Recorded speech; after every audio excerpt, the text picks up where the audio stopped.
Assalamualaikum warahmatullahi wabarakatuh. Semangat pagi, salam sejahtera untuk kita semua. Salam semangat. Bertemu lagi dengan saya Ricky Ricardo di R dan R Channel. Kali ini kita akan membahas mengenai komponen kewargaan digital. Apakah Anda menggunakan internet untuk berbagi informasi tentang diri Anda dan rekan lain, berkomunikasi dengan kawan-kawan, mengomentari yang Anda lihat secara daring, bermain games, mengunduh bahan untuk mengerjakan tugas, atau membeli barang secara daring? Jika Anda menjawab iya pada salah satu saja, dapat dikatakan bahwa Anda adalah seorang warga digital.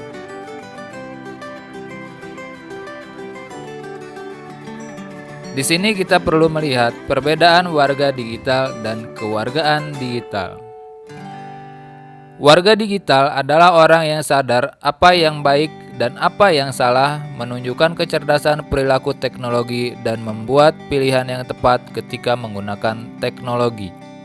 Warga digital merupakan individu yang memanfaatkan IT untuk membangun komunitas, bekerja, dan berekreasi. Sedangkan kewargaan digital adalah konsep yang dapat digunakan untuk memberikan pengetahuan mengenai penggunaan teknologi dunia maya dengan baik dan benar. Penggunaan teknologi dunia maya dengan baik dan benar memiliki banyak implikasi. Pemilihan kata yang tepat dalam berkomunikasi, tidak menyinggung pihak lain dalam update status, tidak memberikan informasi penting kepada publik, tidak membuka tautan yang mencurigakan, dan lainnya. Secara garis besar, lingkungan kewargaan digital dibagi menjadi 3, yaitu lingkungan belajar dan akademis, lingkungan sekolah dan tingkah laku, serta lingkungan luar sekolah. Lingkungan belajar dan akademis.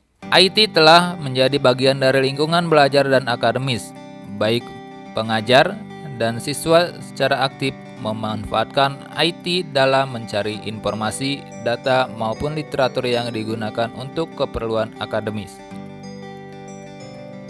Lingkungan belajar dan akademis dibagi menjadi 3 komponen. 1. Komponen akses digital.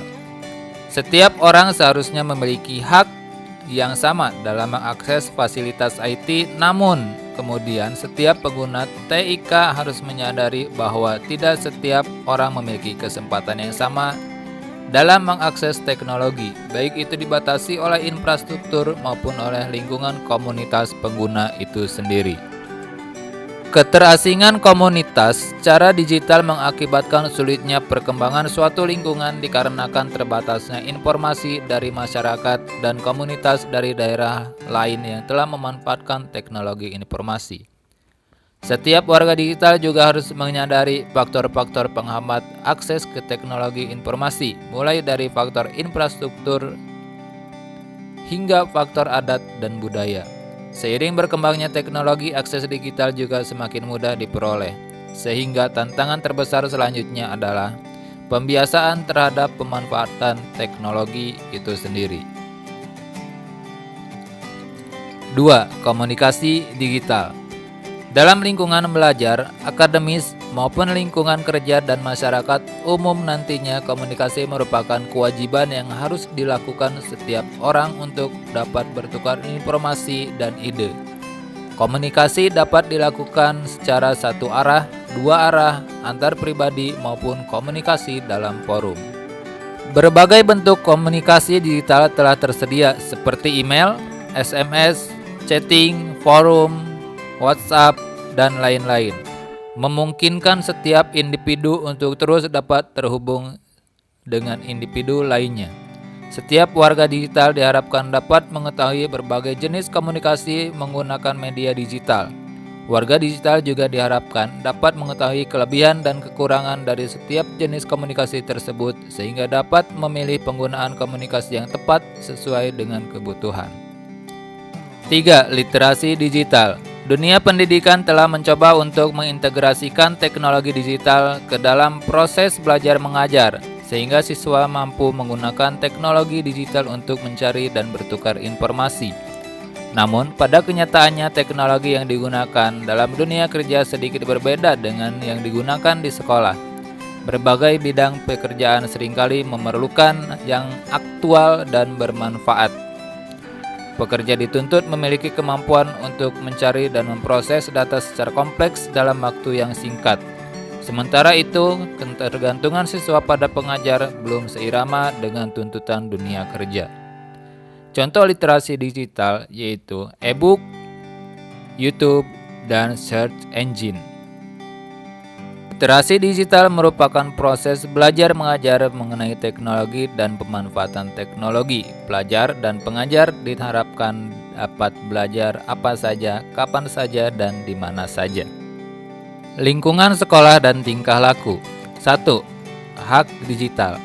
Sama halnya dengan perlindungan hak asasi di dunia nyata, warga digital juga memiliki perlindungan hak di dunia digital. Setiap warga digital memiliki hak atas privasi, kebebasan berbicara, dan lain-lain. Hak tersebut haruslah dipahami oleh setiap warga digital. Contoh nyatanya adalah tidak melakukan pembajakan konten, tidak menyebarkan informasi palsu atau hoax, tidak memancing informasi ataupun emosi pengguna teknologi informasi lainnya.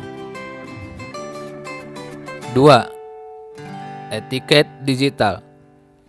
Seringkali penggunaan teknologi digital tidak peduli dengan etiket penggunaan teknologi, tetapi langsung menggunakan produk tanpa mengetahui aturan serta tata krama penggunaannya. Atau sudah mengetahui tetapi menganggap etiket digital tidak terlalu penting untuk diperhatikan. Seringkali para pengguna digital melupakan bahwa walaupun dalam dunia digital para pengguna tidak saling tatap muka, tetapi perlu diperhatikan bahwa di balik setiap akun, di balik setiap posting forum terdapat individu lain yang dapat tersinggung. Jika Anda melanggar tata krama etiket digital dibuat dengan tujuan untuk menjaga perasaan dan kenyamanan pengguna lainnya. Namun peraturan saja tidak cukup, seringkali para pengguna tidak mengetahui aturan tersebut ataupun malas membaca sehingga peraturan yang kita tahu itu dilanggar. Kita juga harus mengajarkan setiap pengguna teknologi digital untuk bertanggung jawab dalam pemanfaatan teknologi. 3. Keamanan digital. Dalam setiap komunitas terdapat individu yang mencuri karya, merusak ataupun mengganggu individu lainnya. Meskipun tidak boleh berburuk sangka, kita tidak dapat mempercayai seseorang begitu saja, karena hal tersebut akan berisiko terhadap keamanan kita. Hal ini berlaku juga dalam dunia digital. Keamanan digital yang perlu kita lakukan yaitu seperti menginstal antivirus, firewall, membackup data, dan menjaga data sensitif seperti username dan password, nomor kartu kredit, dan lain-lain. Sebagai warga digital, kita harus berhati-hati dan menjaga informasi dari pihak yang tidak bertanggung jawab. Kehidupan di luar lingkungan sekolah. 1. Hukum digital. Hukum digital mengatur etiket penggunaan teknologi dalam masyarakat.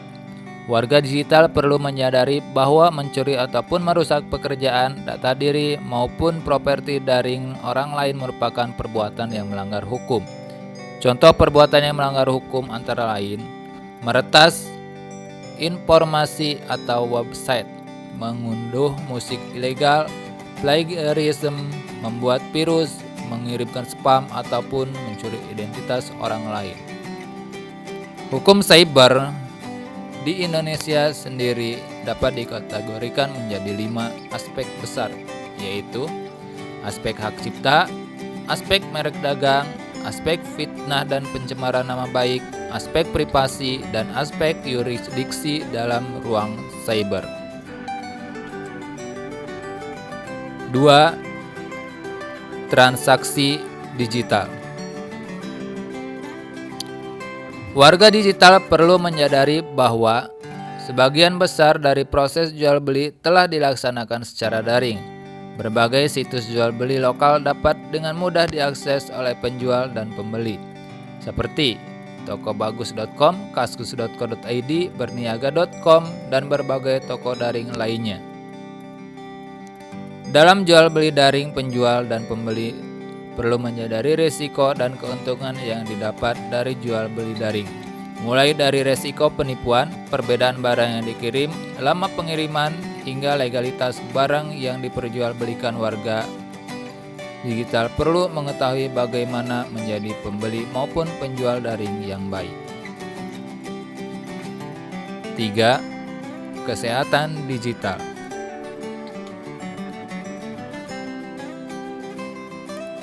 Di balik manfaat teknologi digital terdapat beberapa ancaman kesehatan yang perlu diperhatikan, seperti kesehatan mata, telinga, tangan, bahkan keseluruhan badan. Tidak hanya kesehatan fisik, kesehatan mental dapat juga terancam jika pengguna tidak mengatur penggunaan teknologi digital. Untuk mencegahnya, penggunaan perlu menyadari bahaya-bahaya yang dapat ditimbulkan oleh teknologi digital. Teknologi digital ataupun kewargaan digital di sini memiliki banyak manfaat dan kekurangannya. Semua hal itu tergantung bagaimana kita memanfaatkan teknologi yang ada.